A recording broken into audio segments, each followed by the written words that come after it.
What's up, guys? Welcome back to Scene Invaders podcast, episode 392. And of course, as always, we have Brad from Canada with us. How's Brad. it going, eh? How's it going, A? The catch line of the show, guys. Oh, come on. Everybody expects it. And I actually did say it a lot when I was a child. And so I'm bringing it. I'm keeping it. I'm keeping it. Well, what's amazing is the people that say it along with you as you say it. And yeah. Both of them. Yeah. Both of them. And then we have Coach still in his comfy zone. He's back officially from vacation, been for 2 weeks now. Mr. Coach, what is up, sir? Hola. Boom. In case anybody was wondering if Coach was bilingual, this proves that he is. So, Coach is out here serving it up. Je ne sais pas. Multilingual. Holy shit. That's Je parle français. Très mal. Très mal. That's French Canadian. It Très doesn't mal. count, everybody. Oh, was that okay? Gotcha. Do you speak French, Brad, by the way? No. Okay, gotcha. Not at So all. you're in like the clearly we speak English part of Canada. Quick, I don't can I speak have it, a really but- quick, funny, silly story? Of course. Okay. My landlady, her aunt, unfortunately fell ill, who lives in Montreal. So they had to get rid of their dog. So rather than Aw. have them get rid of the dog, we adopted it. So it's in the house. So Mia, hello. Mia came to the What's up, Mia? house along with our other dog, Rico. So I said, Mia, come here, come here, come here. And she's looking at me, get the head tilt thing. And then Diane looks at me and says, Brad, she speaks French. And I'm like, No, "Oh." she's a dog. And I look at the dog, I'm like, all right, Vissy. And she came right up to me and like, oh, bon fait. Like, so yes, I speak high school French. So, Okay, there it is. yeah, dog speaks more French than I do. I Well, can clearly- get around Quebec. That's about it. Like, Okay, Brad. but like, not even. There's something that stink eye you, but that's just Okay, Oh, right. yeah, no, it's awful. It's awful. If you've come here for culture, guys, clearly we're here to provide that for you. So And we're all welcome. sorry. We have the same culture that our shower shoes do. That's right. Holy shit.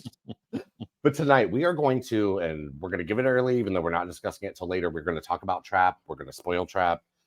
We're not going to spoil Trap for a while, so you'll get another warning. But that's going to be our big discussion tonight. And as We're always, gonna- like Spring the trap. Whoa. we're going to spring. And as always, my favorite discussion of the week, guys, is I just love to hear what these guys have been watching. I think they enjoy to hear what we've all been watching, and we can discuss it and find new fun shit to tune into and check out, and things that may not have been on our radar. So that's, of course, always how we get started. And we're going to start tonight with bilingual Brad from Canada. Merci. That's all I got. That was good, man. Thank you. The dog comes like running in and like, No, the dog's here. Yeah, happy. Thanks, Mia. we love you, Mia. I'm a Essa Mia cerveza. stan for real. Yeah, we're done. So yeah, I checked out some television, and within the television, I went to Netflix and just looked for what's new. I was not feeling too good on the one day, so I thought, let's just chill out, watch a movie. And my roommate joined me, and we clicked on a little movie called Ambulance Okay. with Jake Gyllenhaal.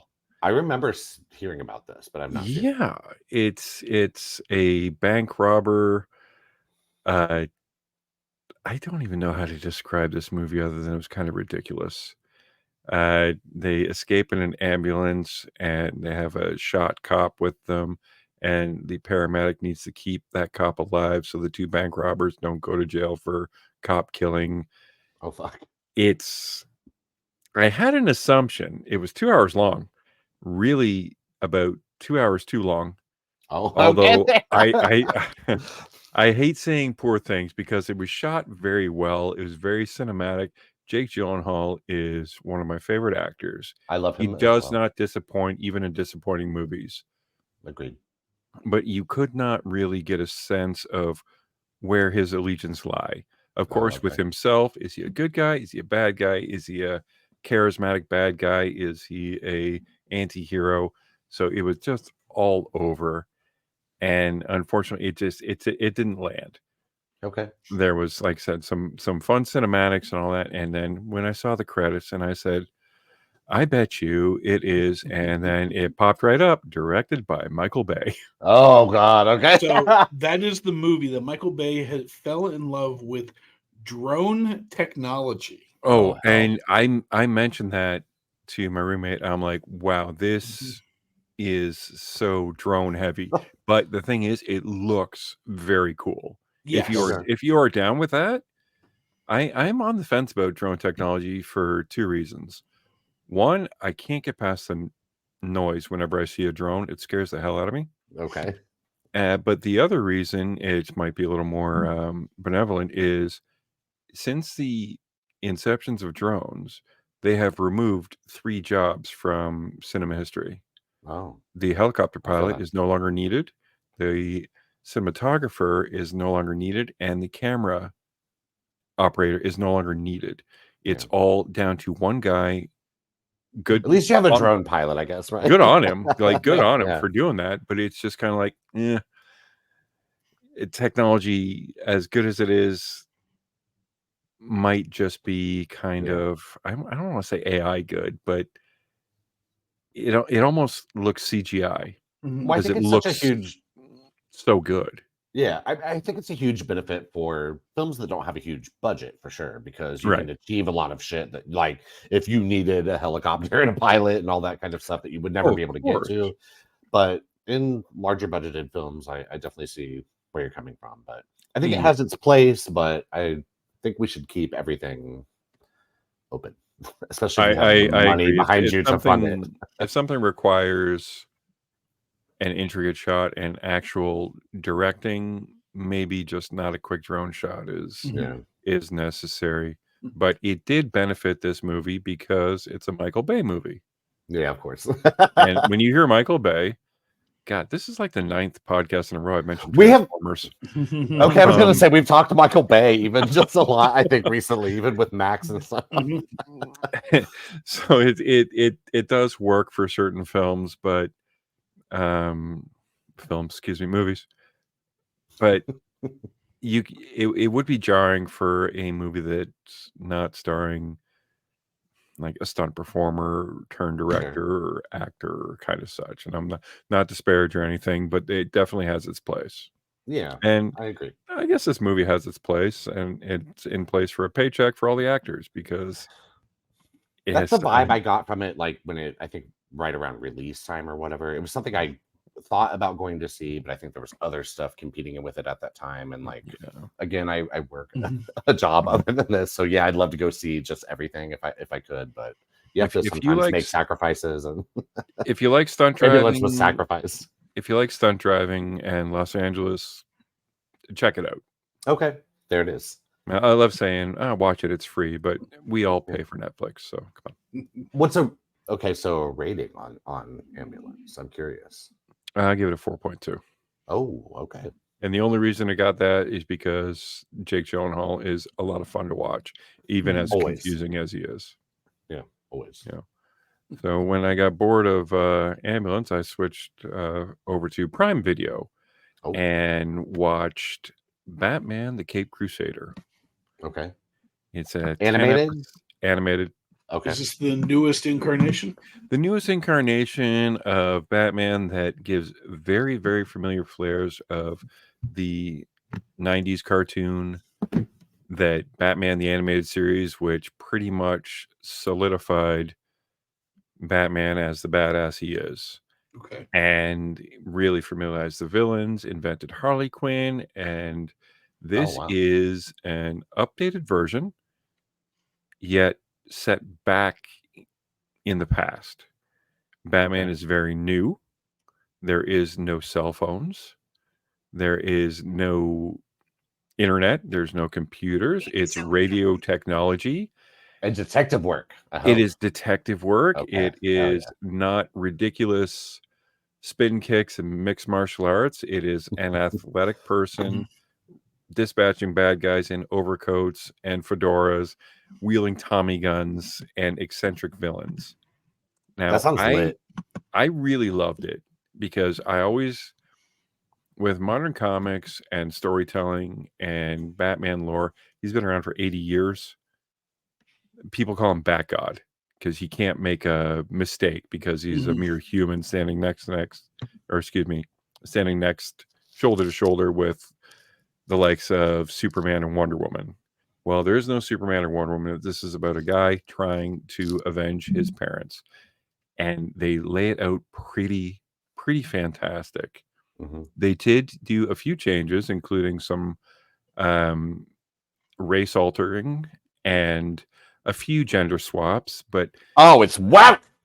it is Fuck the this show. wokest. No, I'm just kidding. God damn. I'm just kidding, I guys. have heard nothing but I'm that sure. because they have an alternate take on the character of the Penguin, which I never really gave too much credence to because it's a penguin. But Okay, now facts. that the Penguin is portrayed as a female, you have some purists that are absolutely hating it without seeing it. Yeah, of course. And without nuance. Yeah. Without nuance. Commissioner Gordon is darker skinned, as is Barbara Gordon. Okay. And Alfred Pennyworth is not the frail little man. He is a man of size. Oh, okay. And even the females are not model drawn. They look of actual human proportions. Imagine that. That sounds fine. Batman is still athletic. Two-Face is grotesque. They have a Joker teaser. You knew they were going to, though. And they kind of dive into a little bit of supernatural as well. Oh, shit. Okay. And Harley Quinn is truly terrifying with her methods. Okay. And there's no Joker. And she starts as a therapist, but behind the scenes. So it had a really, really creepy vibe to it. Okay. And like I said, they have Gentleman Ghost and the supernatural. And it fit. I didn't bump into anything that, I don't know, the average person or comic fan, like I said, big comic nerd. And I don't care about James Gordon is a white Irishman. Okay. Lord. Yeah. And now he's not. So guess what? I still want to see the story. I want to see how Batman does his thing.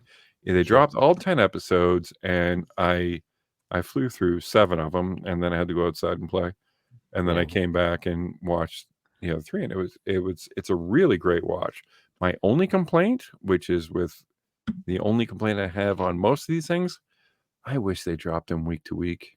Okay, gotcha. I have several comic friends that I meet at the comic store and such, and I would have loved to have been able to talk, hey, did you see this week's episode? So if my only problem is the schedule, that's a pretty good problem to have. Yeah, I agree. Is this a Prime exclusive thing? Yes, it is. Oh, okay. Yeah. Nice. Yeah, as far and as I mean, it's impossible when it's all sitting in front of you, and I'm assuming some of these episodes are like leaving on cliffhangers and shit to like not move along, like to have that like. It is tough because as soon as you're done one, you're like, I want more. Yeah, exactly. You're like, I'm not going to wait a week. I'm not going to self-impose a week on myself. But I would have. I absolutely would have waited a week. Yeah. And as soon as it dropped, I would have watched it again. But like I said, if that's my biggest Apple problem, TV Plus has a huge influence on this kind of stuff in general. I think it's such a good way to go. At first, I loved the fact that you could and of course, if you want to binge things, you can just wait a little bit and wait till all episodes are available and binge the fuck out of it. But I like the doling out of episodes. It brings back things have clearly changed in the way that we consume media and TV, all of that. But it's nice to sort of go back to that in a little small way, even like this, and give you something to look forward to. Like you said, things to talk with the people you come across that are interested in that about. And yeah. As far as the swapping of different things for characters, Brad, have you ever seen Scarface, the movie? Yes. With Al Pacino. Do you remember what race he was in that? Was he Cuban? Colombian? He was Cuban. Yep. Okay. Does everybody know that Scarface was a remake? Yes. From a 1932 movie. Yes. Where the main character Scarface was it Italian American Italian-American. gangster? Scarface is woke. No. Wokest. So Fuck Scarface. It's the worst movie ever made. So it's funny how a lot of these things get pegged with these little clips or these little names now, but like storytelling has always done that forever. I mean, like we could go through just the different classic stories growing up, and they've been twisted and moved and repurposed as the way it is. But It's fucking fiction, guys. That's why it's great.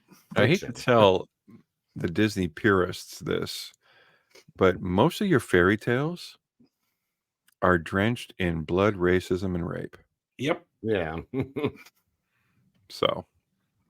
Yeah, it's just well, everybody. Like, I think if you take a known historic figure and then you do something stupid to it, like make Rosa Parks white or whatever the fuck, like if you did some bullshit like that, yeah, that doesn't work for me. But like when you're talking about like truly fictional shit, front to back, even like Little Mermaid or whatever, people who were up in arms over that, bitch, you need more things to worry about than that, homie.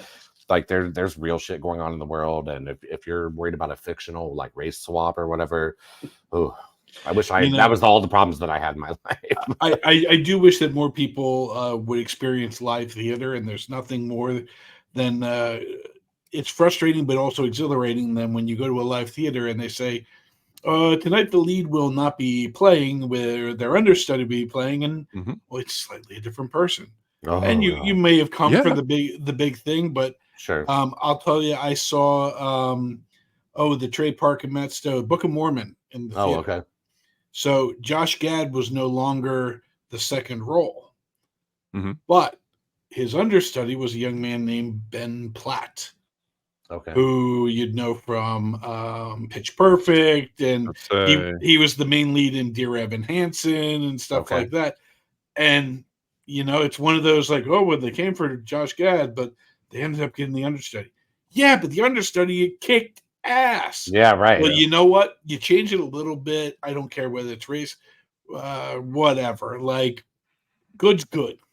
Well, the problem with all that is, unfortunately, we know how the sausage is made because contracts are signed. The internet has, as much as it as allowing this, it has wrecked so many things. And now we know that there needs to be a certain amount of people of color in a production, which is fantastic because I can't go outside and see nothing but white people. I kind of like that. And it's just, people have latched onto that. And if they can take any kind of criticism and employ that to the properties they watch, they do it. Oh, I would have liked this if Hollywood didn't have to do this. Well, you know what? They have to. And it's called evolution. And it's a good evolution. Well, I think there are a lot of outrage merchants, and what they are selling is outrage over bullshit like this, that like it's just so meaningless, and it keeps people so occupied with things that just at the end of the day just really don't matter. And if you're that married to or tied to an idea that this fictional character has to be this one thing and that's the only thing it can be, like, then you're in luck because you already have it. Yeah, and exactly. You don't have to visit this new version of it. You can go watch the old version of it and live in that world. If you break out your old VHS copy and run it into the ground. Absolutely, exactly, dude. Watch that thing. Just have fun. Anyway, I know I didn't want to preach and teach a lesson and such because I do like where a good conversation where the storytelling is going. It does not matter the race, creed, or gender of anybody. Good storytelling is good storytelling. And Batman the Cape Crusader, the most original thing about it is Batman takes a big hi-fi radio to tune into a bug that he put on. Hell yeah. That's pretty badass. Yeah, hell yeah, dude. Yeah. He's going to analog, dude. Like, oh, I loved it. I'm into that kind of stuff too. Yes. Well, that's it for me. What do you guys got? So I had a little bit of downtime this week, so I picked up a game that I had started and kind of moved on to a different game, and I bounced back and forth. But I've been playing Spiderman 2 on PS5, and part of it reminded me was our co-host was on a another podcast talking about it. And I'm like, oh yeah, I should pick this up and finish it. And It's so good. it's the team up of Peter Parker and Miles Morales. And they explore a ton of villains in this. Everything from you have the Reptile, you have Scorpion, you have was it Mimic, or like there's a million different guys, and they basically hit them all. The Chameleon's in it as well. I'm sorry. So the guy that loses his arm, the lizard guy, turns into a lizard. Kurt Connors. Okay. Kurt Connors. So he's in Nerd it. brain. And then the Chameleon, the guy that like takes everybody's identity, he's in it and kind of teased for the next one as well. Okay. Oh, cool. The main big bad is Hunter. The Hunter. Craven. Craven the Hunter. Craven the Hunter. And Yeah. My God, will they release that movie? I'm the only one who wants to see it, but damn it, release it. I just saw a thing where they're going to release it, and it's going to be R with like bloody violence or awesome. Yeah. And they also so Craven's the big hunter, the big bad, but then Venom shows up too. So Brad, everybody did. It's everybody. I highly. How far are you in the game? Oh, I finished it. Oh, okay. So you came across my personal arch nemesis, which is fucking Scream. That bitch. No. I spent entirely too much time trying to fight this hoe in this tiny little fucking it's like a backyard of a house. Yes. And you can't really go the game gives you a lot of freedom and shit. But God, you are trapped in this kind of small area, and she's whipping her fucking she's whipping her hair at you and shit. And I was like, no, let me out of this. I don't have a PS5. I didn't even know who she was. I think they have it for PS4. Yeah. Now you're making me go buy a PS4 card tomorrow. Wait, I thought you had PS4. I do have PS4, but I got to buy a PS4 card, a freaking card, so I can buy the game. Oh yeah, I think it's worthwhile. Do they have GameStops up there? It's been a while. I'm pretty sure it might actually be on the PlayStation Network by now. No, wait. Have Spider-Man you done 2? That's not the Miles Morales one, right? There's been the Miles Morales Spider-Man between. Yeah. There's been Spider-Man, Miles Morales, and then Spider-Man 2, which has. Because I think I have the Miles Morales one. I just got to get Spider-Man 2. Okay. And this one you switch between the two, as you play the game and stuff. Cool. All right, I'm down. And this one, the reason, I would have played it, I think, regardless. But when I bought my PS5, this was actually included as a digital download or whatever with my PS5. So, it just came with it. So, it was the first thing I booted up and played. And then, I bought a couple of other games, but I didn't want to fuck with anything until I played through this. I have a bad history of starting too many games at once and not finishing them. So I was I'm going to play through this, I promise. And then I'm going to. I'm usually so late to the party on games. I'm a very casual gamer. COVID was terrible but great because I got to go through all the Last of Us stuff and just so good. Fully saturate myself in that. And then I did the Days Gone. But this was just the actual playability. I'm more about the playability of the game, the gameplay and stuff like that is number one for me. It's so satisfying. How many hours is this game? If you don't want to go, I think for every single of course not. No one's going to. I say no one. Excuse me. The guys that do, I respect that. I can't do it. I'm gonna guess around maybe 20 hours or so. 24 to 28 hours. Yeah. Nice. Okay. And the game is not super easy. I played on just very standard, not easy mode, but the regular, normal mode. Okay. And it can be a challenge, man. You really got to learn a lot of moves and all of that kind of stuff. And there's very much a timing element that's involved with so much of this game. Hit this button, hit that button. Yeah, and you got to watch out for visual cues of certain things to know exactly which way you want to block or parry or whatever it may be. And it can be not exactly easy, but boy, is it fucking fun to swing into a group of baddies in the street and just fuck them up. And it's great. Yeah, I'm down. That you can earn 78 different suits. Oh, there are so many. Okay. There was one where you guys are costing me money. You'll love it, dude. Money. You'll love it for real. Oh yeah, of course it will. Of course it will. Is there a Oh, man. Pac-Man? Is there what? Variant? A A what? Pac-Man variant? Pac-Man. There's an Iron Man suit that was kind of cool, and like there's a bunch of cool stuff, and like again, it's the storytelling. Yeah, it's very good. It's very cinematic the way they do these games. It is quite amazing. And yes, here at Scene Invaders, it is pretty much scenes left and right in these games. So yeah. Well, it makes me think about too, like someone like Roger Ebert, like famed film critic, who notoriously said that like he just could never see games as art or like real storytelling. But I mean, we've all come.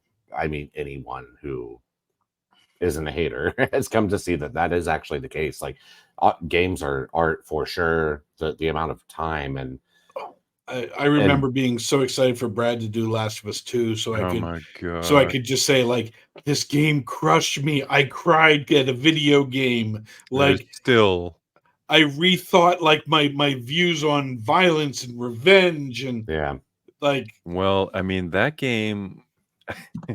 It's crazy. I pissed off so many people because I was on Allie's side. Oh, okay. By the time I was done, I'm like, "Yep, Allie's my I girl." I don't think that's an abnormal stance to take. Oh, I got plenty of hate on the internet for that. I'm sure, of course. And one other game, like while we're talking games, like let me recommend if you guys have never played it, it's the game that like shook me the most. So like I grew up with like a PlayStation, or no, I'm sorry, not a PlayStation, a Nintendo, like the original. And then years and years and years and years later, I was like, games look fun. And this is like Xbox 360 times and shit. And I was like, God, games have come a long way. I got one. I ended up buying it used off like Craigslist with a few games and all that kind of shit. And I was shook for one at how far games had come because I was so out of the loop for so long. And then the game that shook me and showed me exactly the power and what games could do is a game called BioShock. Yeah. BioShock Infinite. BioShock Infinite's great too. Yeah, they're all good, but the first one, yes. Really good.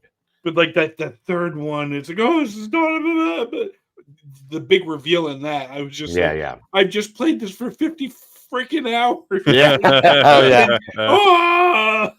That just goes to show you like the power of what like game storytelling can do. Because I had never even like considered the idea that my jaw could drop at a game at the time that I played that. Of course, it's dropped many times now. But boy, that one, it shook me. And I was like, holy shit. And it'll always be one of my very favorite games of all time. And just an experience that, well, we're going to have to do, we're going to have to do a high five video of games, high five video games that made your jaw drop. Yeah, facts. Three old guys who play limited video games giving their top 5. Great, guys, great. Hey, okay, that's what people are. You have not lived till you dropped $8 into Moon Patrol. What's your top movies of the year? Guy who doesn't go to the theater. Okay. Okay, exactly. I didn't say it was going to get a lot of views or clicks or anything like that. I said we got to do it. We have to exercise this demon. But there is something there too. Like, I mean, there are a lot of people that are like us that don't live to game but enjoy it, like when it's right and sometimes. I always enjoy that kind of stuff because I mean, the kind of stuff that I see, like the gamer, like the hardcore gamer people go crazy over, is the stuff that I mean, I've tried like From Software stuff and. I don't want to like play a game where I die every 30 seconds and then have to like persevere through it and then like feel the like championship of that, like persevering through it. I get that feels good and stuff, but I'm much more casual than that. And I'd rather whip some bitches' ass for a little bit, like have a fun story and not have to like throw my controller through a wall or the controllers are $90 each now. So no shit, dude.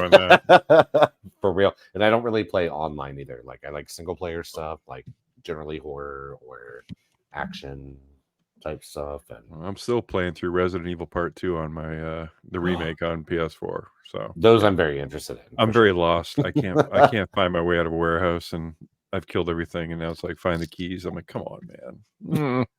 I'll be all right. hit you up an online like guide. I can't watch I've- TV and play. It bothers me. well, no, I'm not playing. Like I've played some stuff before where I'm like, I'm not ashamed right now that I'm accessing YouTube to find out how the fuck to get through Yeah, whatever shit. this area is or whatever it might be. Like, I thought I killed the big bad guy, and now I'm stuck in a warehouse. Like, come on, man. you need I'm those not keys, rewarded. homie. I'm not rewarded. Can I just shoot this door open? All right. Good lord. So Did Spider-Man. you have yeah, Spider-Man. And any other what's yeah. new for you, Mr. Coach? I mean, we have a couple, but I'll kind of join in on the rest. Okay, So I'll hand it gotcha. right after you, Chad. All right. We've talked about this Mr. Coach has talked about this on the podcast before, but last night was my turn. Mr. Coach. Mr. Coach, Get yes. here. Last night was my turn to experience the last stop in Yuma County. It's of course been on my radar and just something I hadn't seen yet. I tend to watch a lot more film in theater than I do at home, and I was in this scenario last night where I was like, this is the perfect like time and amount of time to watch this movie. And honestly, guys, it's a little bit confusing because the movie says 2023, but like it's come on my radar this year. So I'm gonna guess if the movie is officially saying 2023, that's when it's from. But to me, this is a 2024 film. And I think like Coach has said before, it's just it feels a bit kind of like an extremely quirky early Tarantino film. Mhm. It's I described it to the guys earlier before we started the actual podcast as a dramedy, like a thriller comedy.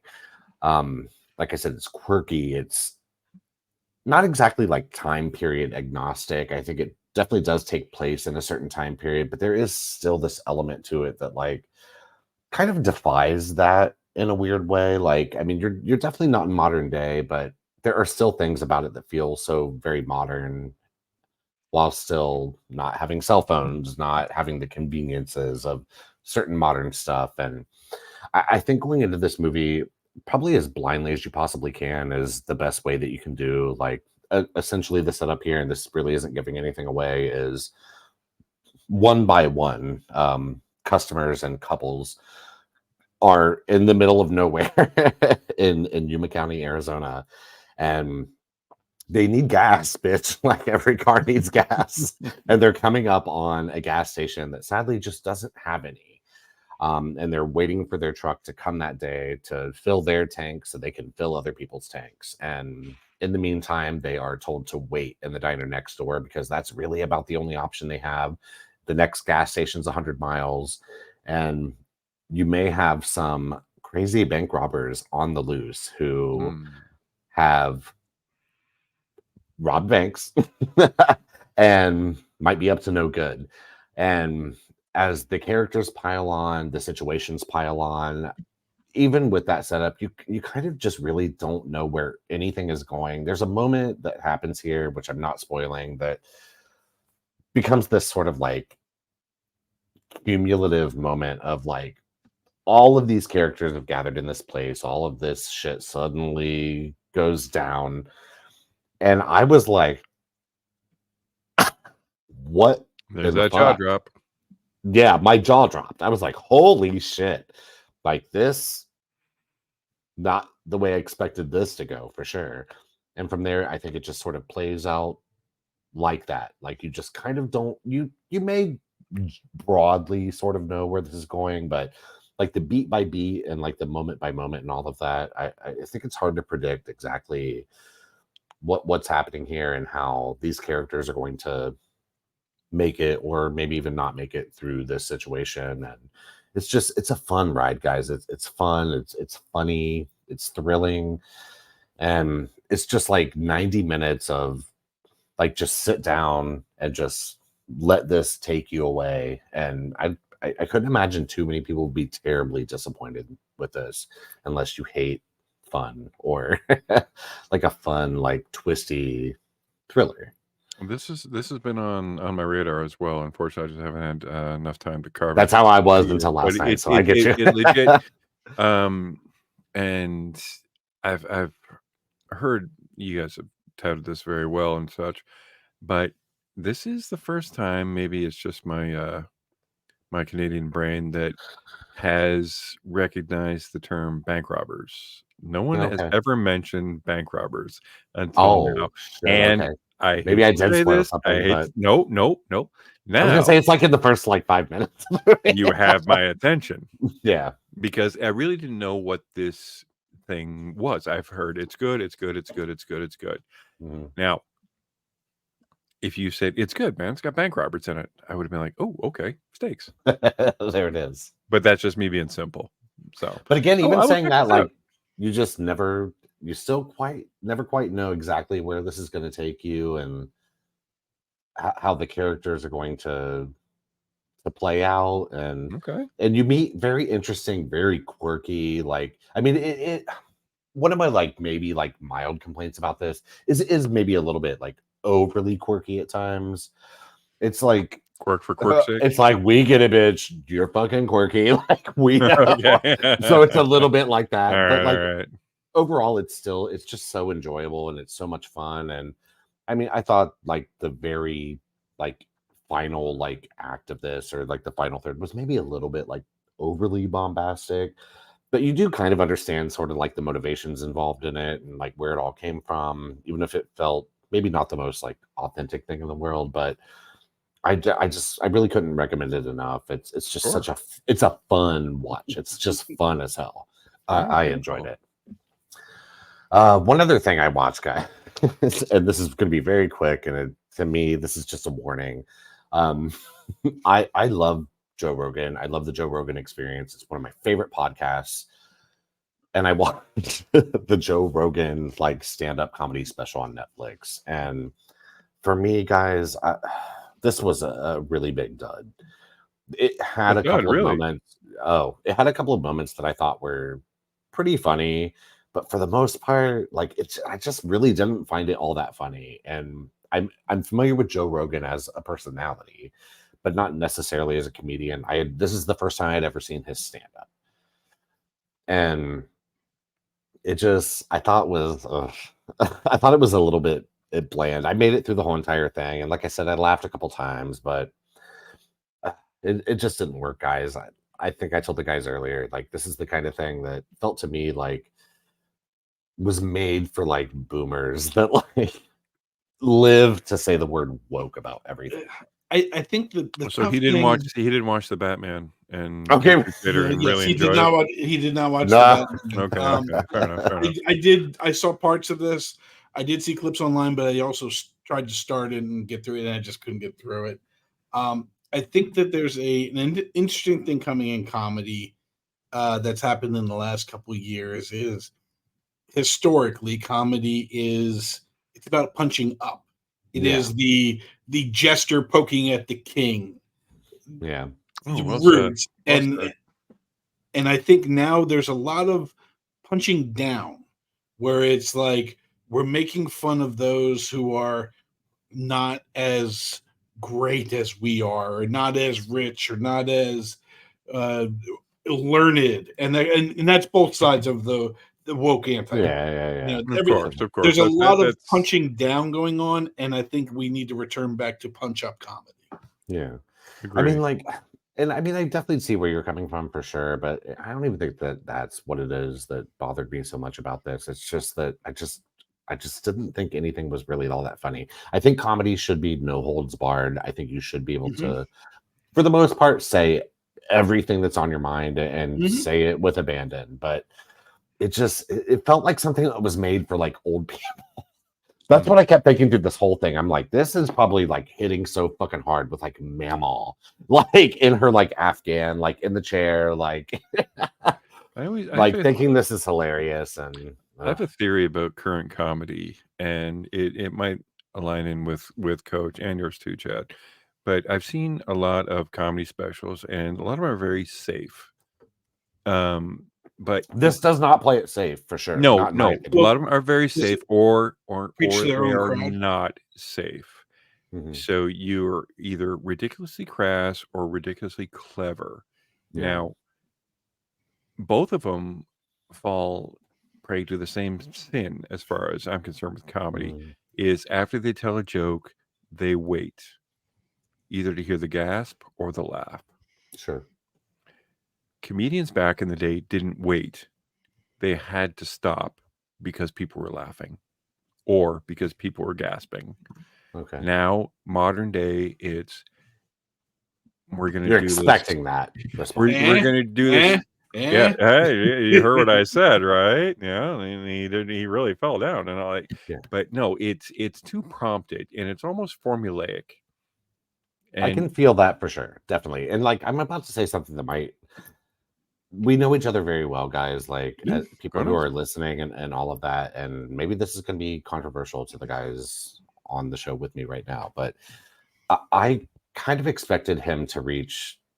And again, I've never seen his comedy before, but I expected him to reach sort of almost like a Dave Chappelle like brilliance and excellence with his comedy. Okay. Who is someone who some people have definitely said they think punches down, but what I in my opinion and what I see from him, I think he's brilliant. He's like one of the most brilliant minds in comedy.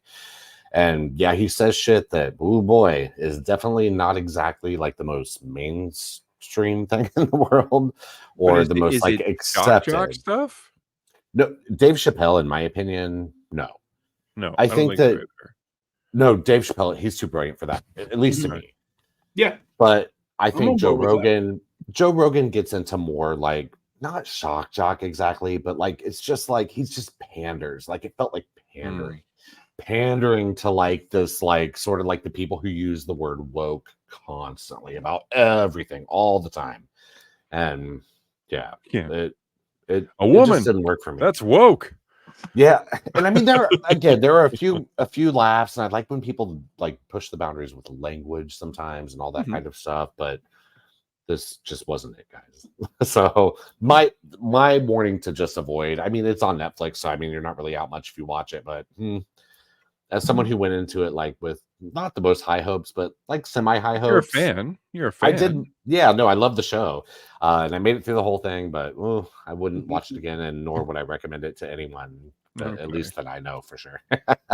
Hey, that's honest and fair. That's it. All right, our next movie, guys. And this one, Coach and I both saw. I had been on this for a little while now. I'm assuming Coach probably has as well. Is a movie from Ireland called Kneecap. This is something that I try to avoid trailers as much as I can, but this is something I actually saw the trailer for a couple of times actually, and it always struck my interest because I really had no idea what this is about. And we both went to see it this weekend, and I think you actually sent me a thing earlier that like Ireland's officially submitting this as like their like their, and honestly, I'm with that decision. So Kneecap is, to give you just a little blurb about it, a kind of a biopic. It's a music biopic. This to me jumps over Ray, Walk the Line. This is to me one of my favorite music biopics ever. It transcends like what you think when you hear the word biopic by far. Better than Elvis, better than Bohemian Rhapsody, better than everything. That's I really loved. See, I think what kind of worked, this was really interesting for me because honestly, I had seen the trailer for sure, but I did not know until after I saw this movie that Kneecap is a real fucking band, or like a real like rap group. And they play themselves in the movie. And I had no idea. I did not. Serious? They play themselves, and I'm like, I swear I have seen these guys in other movies. Exactly. But no, this is the actual band. They talk about like, and the irony is the director is of British descent, a little bit of Irish, but of British descent. So even they were just like, oh man, this is colonialism again. Yeah, but right. But like, is that woke? Joe Rogan talking about that? Oh, we're good. There's a bunch on my list for this one. But like, but basically, like there was a number of people trying to tell their story, and this guy was all over him for a year. And then when he proposed, like, no, you guys have to be in it, and you have to go to acting school and do all that. Like, if we're gonna do this right, really, yeah, there's a great story behind this. Okay, I'm gonna check this out. Like that. No, just that premise right there. Just how excited you guys are about talking about this. Yeah. makes you really want to see it. And Well, it's a film about your heritage, and it's preserving where you come from. Mhm. Okay. And what basically the gist of this is these guys are trying to preserve the Irish language. So they're fighting back, or not fighting back, but they're resisting like this British rule and wanting to make the Irish language illegal. And they kind of take over as this reparation to make Irish an official language. They're not trying to necessarily get rid of English, but they're trying to make Irish an official language that's taught. And they threw around the number a lot of when this was going on, that only 80 or 90,000 Yeah. people in Ireland spoke Irish. Yeah, exactly. And like basically, like you have these two kids who, and I call them kids because I'm old as fuck, but I'm gonna say early 20s or whatever, and they party a lot, they do a lot of drugs, they Mhm.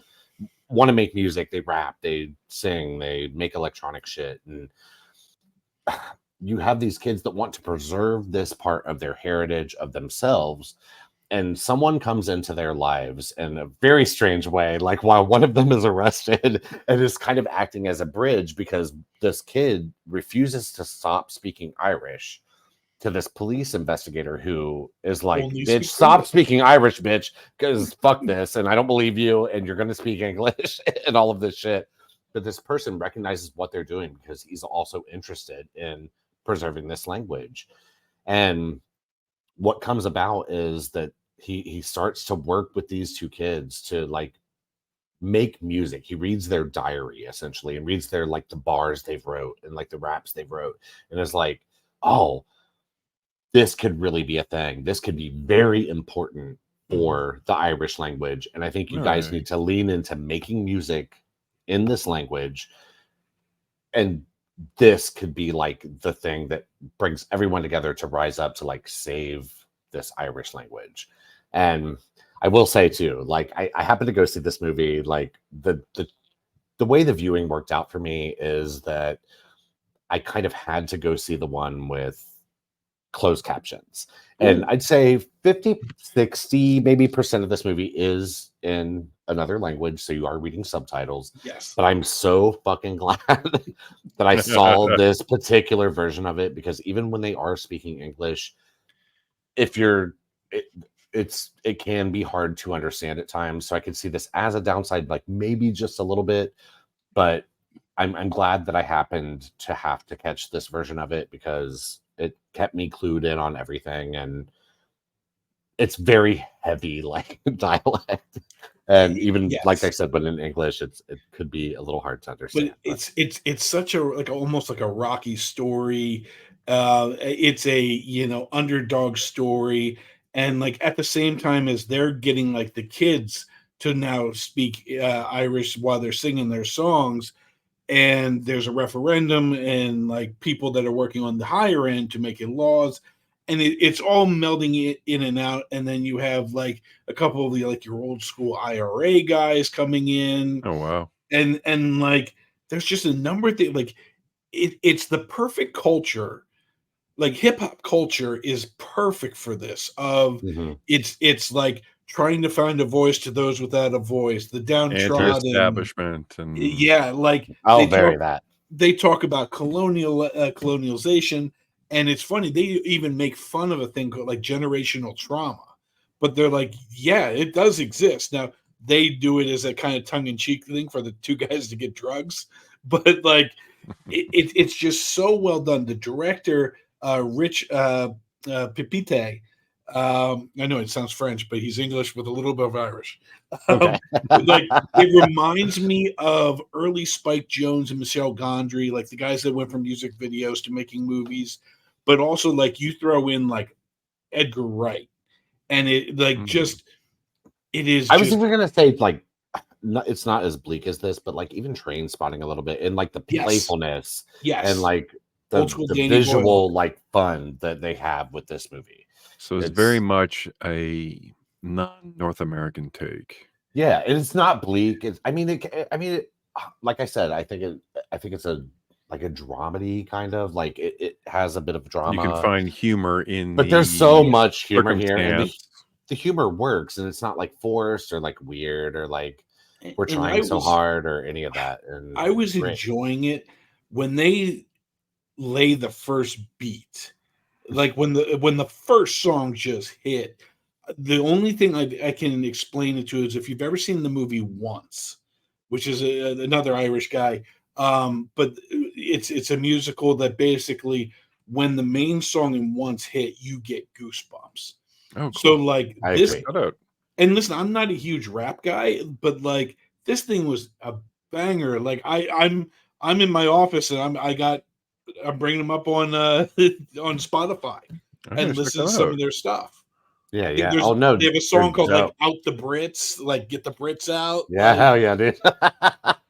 I But can't. So I'm sorry, like no, I'm you're too good. excited. Like, Excitement is like good, bro. they refer to words as bullets, and like that's how they're basically like taking down the establishment. Um, this is instant. It won the Sundance Jury Award for the most popular amongst the viewers. Um, it's in my top 5 easily right now, right away. Wow. You know, I for the most part can hold it together, and I'll play it level. But you can hear my voice. I'm excited about You're this very movie. excited. Excited for other people to experience this movie. Yes. Well, you've And sold that's a the thing. ticket. Like, You've sold a ticket, both of you, right? Chad with I your hope people go enthusiasm and see Dave with this, your man. Like, excitement. I will check that out very soon. it's just the kind of thing that like I didn't really like. I mean, I went into it like with pretty decent hopes. Like I thought the trailer looked very promising, but it's just the kind of thing like as you watch it unfold, and I think there's so much. I'm not Irish. I live No. in the USA, but there's so much here that's so relatable and so easy to latch onto, and I think so well done that it's just hard to not like kind of fall under the spell of this movie. And yeah, it involves a ton of drugs, and I might or might not have a wayward past with shit like that, so I can kind of relate to some of those moments too.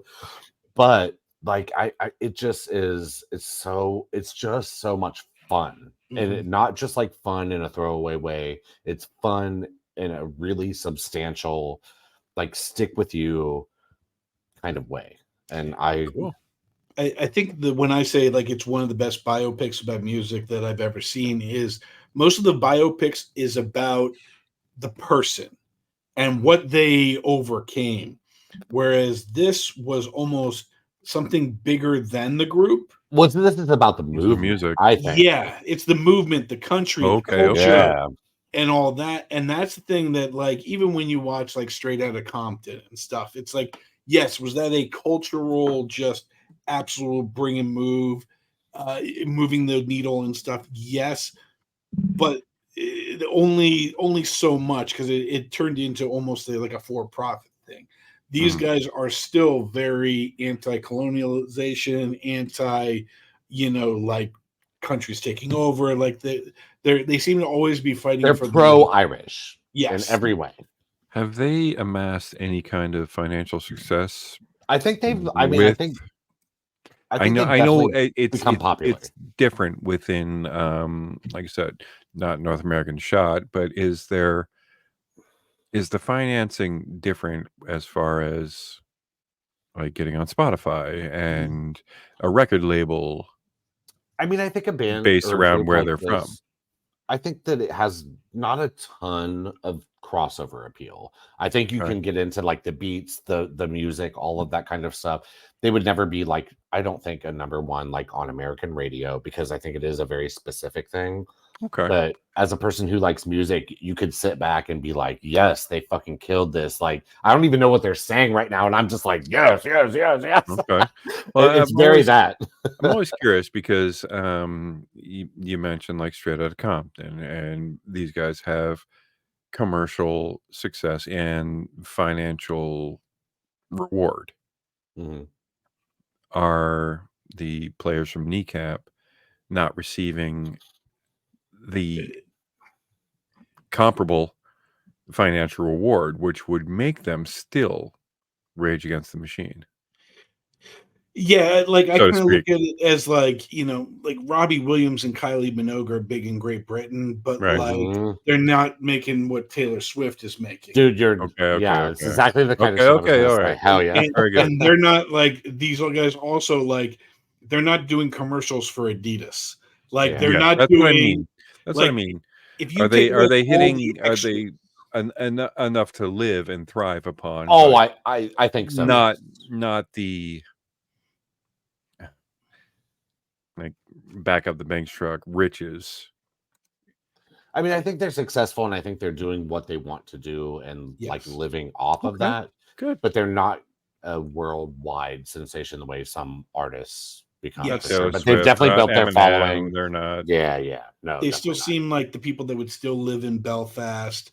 They're not Yeah. moving out to the country with a Okay. little cottage and stuff. Well, I only say that because that will also affect your music Sure. just based upon, But I you think know. it does keep them humble too, and like it keeps their music kind of like focused and grounded and Mhm. into what like brought them into making this music in the first place, which was to say, fuck all of this, fuck all y'all. Mhm. We care about our heritage, we care about our lives, our livelihood, and this is something that's incredibly important to us.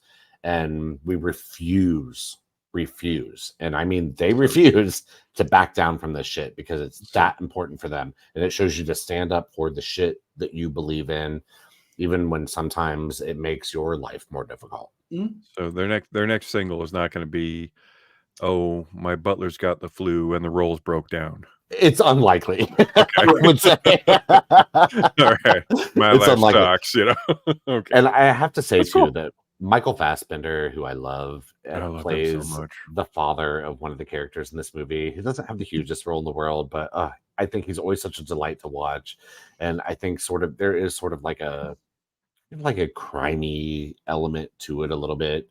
Shouldn't even say a little bit. There is a crimey element to it, but that's not exactly the focus of the movie. And yeah, he was great. And yeah, this is just the kind of thing I really can't recommend enough to someone who's into something a little bit off the beaten path. And like Coach said, I think one of like really the better like biopics I've really ever seen. And I think I say that because I didn't realize until after the fact that this really truly was a biopic. I thought this was fiction. And it plays like fiction, but in the best possible way. And I'm sure some events here are fictionalized, but it felt real, man. I have a secondary recommendation if you like this, but you want a little more softer side of basically like almost 10 years before this. On Netflix, there's an amazing show called Dairy Girls, Okay. which is basically a coming You of spoke well. age You spoke well about Dairy Girls in of the in past. Derry, Ireland, and yeah, you're going to probably need the subtitles on, but it's just one of those like regular Irish girls growing up as the world is literally changing around them. Very cool. And while I will say I've not seen all the foreign language, or I would assume this is foreign language like Oscar like contenders or submissions this year, but bitch, I'm behind fucking Kneecap, and it's probably going to take a whole lot to like force me off of this. Like you just leave the theater feeling a high. It's just there's so much energy here. It's so much fun, and it's a delight. Even if you don't like rap or electronic or whatever it is, you just leave feeling good about what you just saw. So yeah, I agree. I will check this out. There it is, Brad. If you don't check it out, I'm mad, and I'm Well, still I'm not mad here at to you if you make you don't. mad. And if you don't check out Challengers, I'm still mad at you for that. You have a lot on your plate, Mr. I Brad. do. This is a great problem to have. Okay, Good right? movies to Yeah, watch. God damn. no shit, like an enormous amount of content and first world problems, guys. I guess right. That's right. That's right. All right, and then tonight, This Speaking is of our problems, short episode, everybody. I'm Yeah, gonna we're terrible. I'm gonna hold back tonight. I'm gonna try to be like kind and civil and all of that kind of shit. But we are going to talk about Trap from director M. Night Shyamalan. Local M. Night Shyamalan, who actually lives 7 minutes away from Oh Coach shit! Dave. Hell yeah, dude! I didn't realize that. Yep. And Go talk to him. I honestly like. I love him. Every time I hear his name attached to a project, I hear it's coming out. I'm excited, and I think a lot of people know he has been hit or miss over the years. And definitely with me, he's been hit or miss. I think some real true, like a handful of like real true like classics that will stand the test of time for a very long time. And then definitely a handful of things that will not. And then a lot of stuff like kind of in the middle. He's had enough successes that will fund probably the rest of his career. Well, I think what's interesting about him too is I think he funds a lot of his own stuff now, and then just tries to get like a distribution company to distribute his film. And I have a lot of respect for that for sure, because you're staying true to your vision. You don't have like some overlord over you trying to like tell you what to do with your film or your art or whatever it is. So I mean, there's a huge part of me that really respects that. But with that kind of freedom does not necessarily mean you get to make a good movie. And that's what we're here to talk about. So Trap follows. And again, guys, in this house, which I live alone with 2 dogs, we stand Josh Hartnett. The dogs love him. Love Josh Hartnett. Oh, I think he's great. And this film follows Cooper, also known as the Butcher, who's a serial killer. What? Okay, right? Who Spoilers. who has taken his daughter to a concert for the night, and then after they've arrived, finds out that FBI, police, all of that are there in order to try and do everything they can to catch him. And what plays out from there is it's an adventure, guys. And I think tonight I'm really most curious. I think I know how Brad feels about this. I think everybody, at least the 2 here, know exactly how I feel about it. But we're curious to know what Coach feels about this, because he's the only person as of now who has not shared his feelings on Trap. So, well, how about this? Chad, you disliked it for various reasons. I did. Being the impossibilities, the ridiculous dialogue, the improbable, the exhausting placement of conveniences that happened, and just everything was almost too perfect for this guy who was too convenient, to navigate his way from an impossible situation. And now Chad disliked this movie. I did not dislike this movie. I enjoyed it. And I think I'm in the minority with the majority of people. When you hear the term M. Night Shyamalan, you're expecting a twist. You're expecting something ridiculous, that the Butcher himself is really a tree person or something like that. No, it was actually a very grounded movie. Ridiculous, completely. And if you search back into the YouTube, you'll see Chad's review of the movie. And again, I don't speak for everyone, guys. No, of course just not. my thoughts. And here's the thing. I thought the movie was completely ridiculous. I thought it was out there. When they walk up to the concert, which, by the way, everybody was in Toronto. I've stood where they stand, and I saw the Sky Dome, and my car has broke down on the ramp that they drove to get to the. Well, what's funny, I think it was meant to take place in Philadelphia, so like it's just sort of this like full circle ass like moment. Tonight. Well, they don't have big green signs that say Ontario exit in Philadelphia. I'll tell you that. Yeah, right. I will say there's a part where they go into the suburbs, and I'm sorry, I live in suburban Philadelphia. There's no place that a stay-at-home mom and a firefighter can afford that type of house. No, that was in America. That was in Ancaster, Ontario, because I recognize that place too. But that didn't take me out of it. What took me out of it was the absolute just, Josh Hartnett. I love him. He is a very charismatic person, but the things he got away with in this movie to achieve his goal to escape the police of that kind of presence was just really, really out there. But I think I enjoy this movie for the different reason. Not that, okay, are you supposed to root for a serial killer to escape? I can get into that too. So I'm not I gonna- can too. But what really, really nailed it for me, and if you see the short early on that we posted on YouTube, is that this guy was a devoted father yeah. to a 14-year-old girl. Now, spoiler alert, Yeah, spoilers, guys. We're gonna spoil the fuck out of this. So this is the last warning for this for sure. I have a daughter who's also 14. So I think that put me in the place of, okay, I understand where he's coming from. I Mhm. understand the awkwardness of him asking his daughter, what does crispy mean? I get that for sure. I Doing get the it. bad dad jokes, the stopping, the spending outrageous amounts of money on a hot dog and nachos at a freaking concert, Sure. and keeping his lives separate from his family and his own. Now, I'm not a serial killer, never have been, never will be, but I do understand Allegedly. keeping. Okay, I'm cutting that. Jerk. I do understand keeping your adult life separate from your dad's life. Sure. And that's where it was like not so cut and dry, but I'm like, okay, I kind of understand.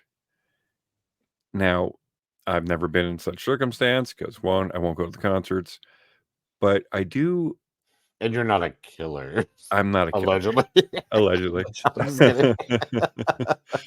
But I do understand the juxtaposition of having to do one thing and deal with another, Sure. because lives have crossed with my adult dating life, with trying to keep it separate from my daughters.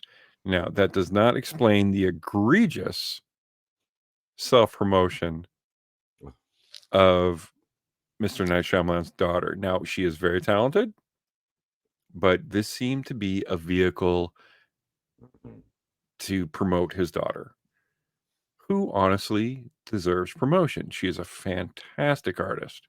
She can sing Get it, very well. Salika, for real. And, absolutely, like, I was about to say buy a record. Someone does that.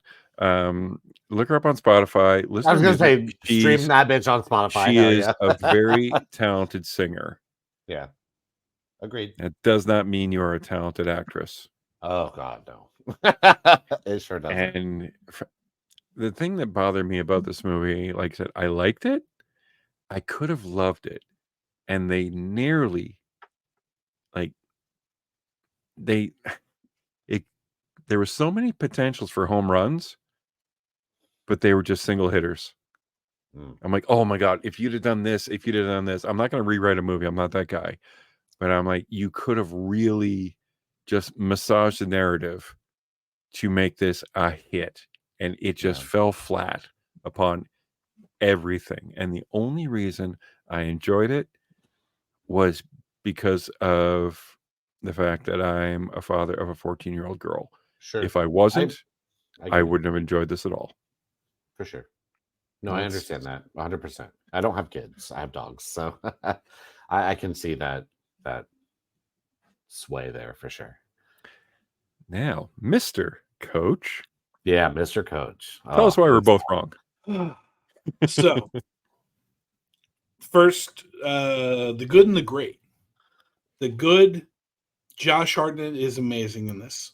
100%. I love him too. Hell yeah. Absolutely, like as an actor, the fact that he is just spewing the worst dialogue, and we all know, like M. Night Shyamalan is the worst at dialogue. The only thing It's worse true. than M. Night Shyamalan dialogue is when M. Night Shyamalan is trying to say M. Night Shyamalan dialogue. Oh, dog. Oh, we got that too. Yes. Yeah, we did. Yes, oh, we yeah, did. we did. Oh, yeah, we did. But Josh Hartnett turns chicken salad. Nope, he turns chicken and other stuff. He turns chicken excrement into chicken salad. And then he takes the chicken salad and turns it into like fine dining. Yes, he does. He is awesome. He is charismatic. You feel for the character. Even when it all flips. You still feel for him in a certain way. You kind of keep he's hoping fascinating that to there's watch, for sure. a happy ending for him. Again, I'm not spoiling anything. Yeah. But oh no, we're gonna spoil this though. but the great is Ariel Donahue, who plays the daughter. She was fantastic. This is the most believable. Like, listen, Brad has a daughter, but like I have teenage girls that run around the rink all day long. She nailed the insecurity, the whiffs of confidence, the dealing with bullies, the meeting new people, the idolizing of a star. Like, that's an incredibly complex character to tackle. She's almost like Inside Out 2 came to life in just this particular character. Yeah, she's the embodiment of a teenage girl. Yeah, and all of the craziness that comes with that. Yeah. Well, can I say one thing that really like got my dander up is when they're walking through to they got to the concert and he says, so what's going on with those girls at school? And she, spoiler, this is the big spoiler. She's excluded from a text chain or something like that. I've gone through that. Same. I mean, yeah. And I've felt the heartbreak for my daughter who was like, oh, it's cool.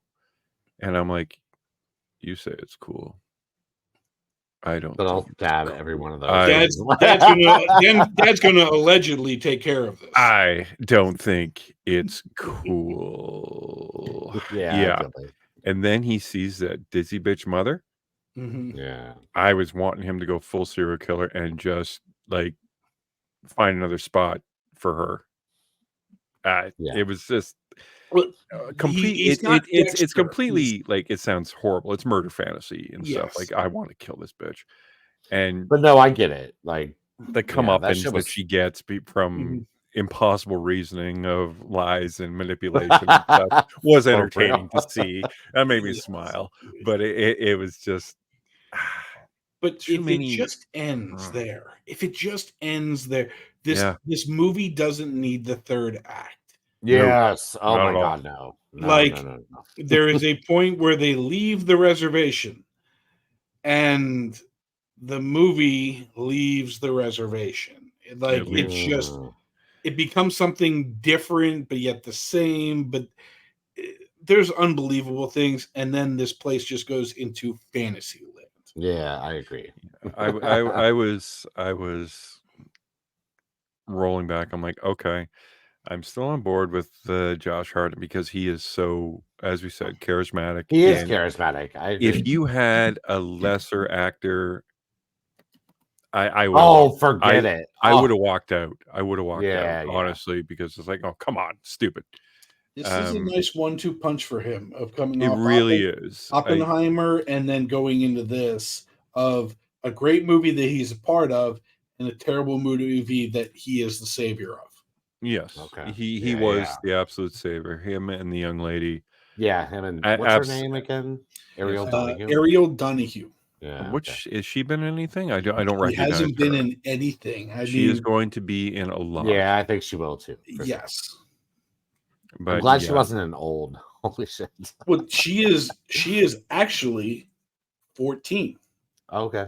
And that feels real. It works because she's real. Like normally you'd have like an 18-year-old playing that part. You actually have, and for a 14-year-old to pull this off is even more impressive. Yeah, but I agree. It was the chemistry between the two of those had me fooled that they were father and daughter. The ridiculous facial expressions that Josh Hartnett pulls is, hey, do you want to go hide down here? Wouldn't that be kind of cool? I'm like, you know what? I've made those faces. But she asked the real question. When I'm trying to get my daughter. But she asked the real question. She's like one of the only people who was like ever grounded in reality in this movie and was like, Dad, you're being fucking weird as fuck. You're being weird. Yes. And like, he was, of course. But he's going to go to jail for the rest of his life. But she acknowledged it. And I was like, yes, at least somebody is like, God, like, yeah, like I mean, of course that would have never happened anyway. Like No, of first, course. like this to open up like beside them, like in the middle of an audience, and like a star to come out and like It be open that it long. was it And was I a can forgive shit like that for sure, but but it was an impossible set of luck and circumstance that I don't think the average serial killer gets to enjoy. yeah. And I think I would have been a lot. There's a lot that I'm willing to like forgive in a movie, and there's a lot of like suspension of disbelief I'm willing to give to something in the name of entertainment. And for just like a second for this movie, like it kind of had me there, and I was like, okay, if we don't like go beyond this point, like I can like sort of I can still play along and like I can still like have a good time with this movie. Mhm. But it starts off so hard, so fast, and just like every interaction, every like moment is so crazy and so It petered like out it's really quick. oh, it's just wild. Like, I mean, it's like I said in my little like solo review thing, it's all just script conveniences. Like Mhm. there's nothing here that ever felt natural. And again, like I like I like slasher movies, guys. Like that's one of my favorites. And I know that shit is trash. Like most of it is trash. But like it, those are presenting themselves as something much more different than what this was. And I think there are a lot of moments here that are intentionally funny, but there were a whole lot of moments for me and my crowd that I don't think were intended to be funny, where bitches were like, Hmm. the fuck is going on? That wouldn't have happened. No one does that. Nobody talks like that. Nobody treats that. That cannot Yeah. happen. And I mean, like, I'm willing to forgive some of that, but like when it piles on top of that, on That top of was it. like You know what? on top, Maybe on top, on top, on top, on top, it just wow. if they I couldn't. slashed 50% of the obvious conveniences to make this impossible situation possible for him, and if they didn't leave the arena, this would Well, have been and leave the this would have been a better movie. arena with this Taylor Swift esque, Lady Gaga esque level ass fucking pop star who just is allowed to take this man and his daughter, who like he's lied about having leukemia and shit to, without like security or a guard or any of Yeah, that there's a bullshit. Like driver. That's in it. a Yeah. with just a driver. Mhm. And like honestly, like knowing M. Night Shyamalan, like I did expect there to be a twist here. And honestly, for a while, I thought the twist of this movie was going to be that his wife and maybe even the kids were like in on this bullshit with him and like something fucked up like that. But when you find out that's not even the case, But and that then would have this been that would have been great if they would have would have just been been that would have like, great. been They way need more to go, fun. okay, we need to send you 14-year-old girl with a serial killer, but he still loves you. What are you talking about? Yeah. And the stupid cake and the Well, but you find out like this woman has has anybody been basically tased? okay, Brian. I've She's been like tased. she's You don't expected need her 3 people to tase you. but she has like suspected her husband, I think initially maybe of like cheating or like being up to no good at least or whatever, and then has like planted this like concert ticket at a crime scene where she's And trying to set this shit up where she's putting her daughter, her fucking child. He might be like seen as a good dad, but she's the worst mom of the fucking year. oh, he's a If great she's dad. going to put her child in Damn this good kind dad. of danger where she's going to send the police after Yep. them at like a concert event. And so under the suspicion that Oh, I think my husband might be the butcher, right. FBI guys, I got an idea. No. Let's throw a Taylor Swift concert and Oh. catch this guy. Oh, come on. Listen, it It's like I said, it was close. It was so close to being great. And it If they bothers had me that it camped it wasn't. up, yeah. It bothers me that it wasn't as great because I love the premise. The premise I thought was very fun. Like The that. If premise they had sold it for me. It got me in the door. It got me to buy a ticket. It got me to sit down. And unfortunately, that's all it was. And like I said earlier, if it wasn't for the familiarity of me doing anything I would for my daughter, Yeah. I would have really disliked this movie. For me now, Yeah. it's just a meh. No, I get you though. And I think honestly, like you're definitely not in the minority. It seems to be about 50-50 split. Like there are people who And we're all right. acknowledge all of, yeah, no, and I totally agree with that 100%. There's like this 50-50 split with people who acknowledge all of the like, kind of like really pretty bad shit about this movie, but we're like, man, I still had such a great time watching this. And then there's this like other split that are like, man, this movie was really bad, and there were like too many things like piled on all at once, and like over and over that like I just couldn't have a good time with this. And Can't argue that. I see both sides of it. I really do. Like I would never dissuade someone from going to see something, but I would dissuade people from spending their money to go and see this. I will say Watch I it saw on. it in a fairly full theater. I mean, it wasn't full Me to the too. brim, but like this was, and I didn't even think about it. This is a teenage movie because that's all that was really in the theater was Yeah. teenagers. Well, there's nothing objectionable for teens. I don't It's think in it's a this. PG not. 13. It's Yeah. you know It could they have haven't- almost been PG. Like I will say really quick, before I forget about it, the best part of this movie for me is when he is like, for like one of these like weird sequences of many where they're like outside of the concert, I guess, like while it's happening, like walking the hallways, they come across this bitch who's like drunk at the top of the steps, and they push this hoe down the steps, or he does, and it He kills was her. clever. And Listen, man, he was clever. I laughed. That was like my best laugh at this movie, and I was like, "Oh, okay. Mine was the this mine could was be really the fun." pre-post credit. Oh, okay. Of the guy like they're like it's a guy. I'm not talking to nobody. Nobody no more. The guy that I did realized enjoy he him. was I talking enjoyed to him the a lot. murderer, like, And he was such a fan. and that's been a meme on Twitter a lot of just like, man, I am not talking to Archduke Ferdinand ever again. That's right. Oh, glorious. So yeah, man. for me, What's your I- rating, Mr. Brand? I'm curious. you know what? It's a 6.2. Okay, I respect it. How about you, Mr. Coach? I am going to go a 4.5 Oh, because God.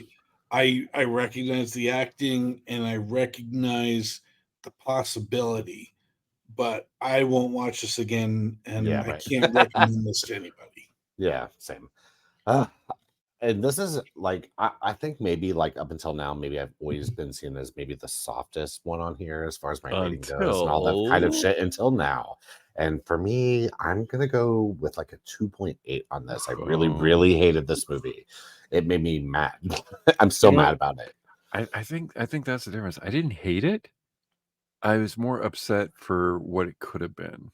Yeah, and there is that part of it too. Like I think I mentioned too in my solo thing, like would I revisit this right now? Probably not. Like I'm still mad at this movie. I'm gonna need this moment to like get over our breakup and like and like kind of come back to myself and like be more reasonable about shit. Not me, it's you. It's Yeah, you. no, It's everything No, you no, do. it's you. It's definitely you.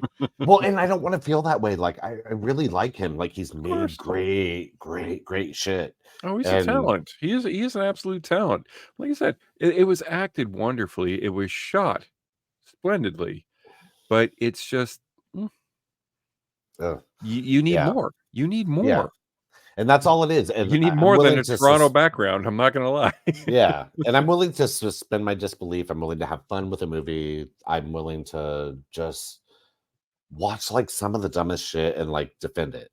But this is just the kind of thing where like so much shit piled on by the end of it that I couldn't anymore, and there was just like nothing left for me personally to defend. However, I do see how a lot of people probably did have fun with this. It's not like I take every single like film or like thing I watch like all that fucking seriously and shit. Like it's not like that. But I think I went into this with some expectations that this was going to be just more than what I was given. And Yeah.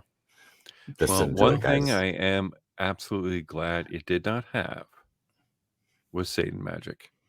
Oh my god. No more Satan magic, guys. No We more just had Satan Salika and her literally probably 6 or 7 full ass like songs that she played in this. And again, Yeah. like lift your It's daughters fun to up, lift your watch, but kids come up and shit. on. And get it. You're the best actress I've ever seen, baby. Like, yes, you're like really killing this scene. And I love your music. We're gonna like make a whole entire album around this movie and write a thriller around it, which is kind of what this was in a way. And I couldn't be mad at that, but it just ugh, Is man. this the same daughter that directed the horror movie, No. or is No, this that- a different daughter? that's a Shauna Different. Night Shyamalan. That's a Shauna. And that movie sucked too, bitch. That movie sucked. A Shauna Shyamalan. And okay. But Please. Well, what I will say listen, about the Watchers, though, we're is white that guys. Do not try to pronounce her name. The Watchers, though, I'm gonna say this is nepotism in both directions for sure.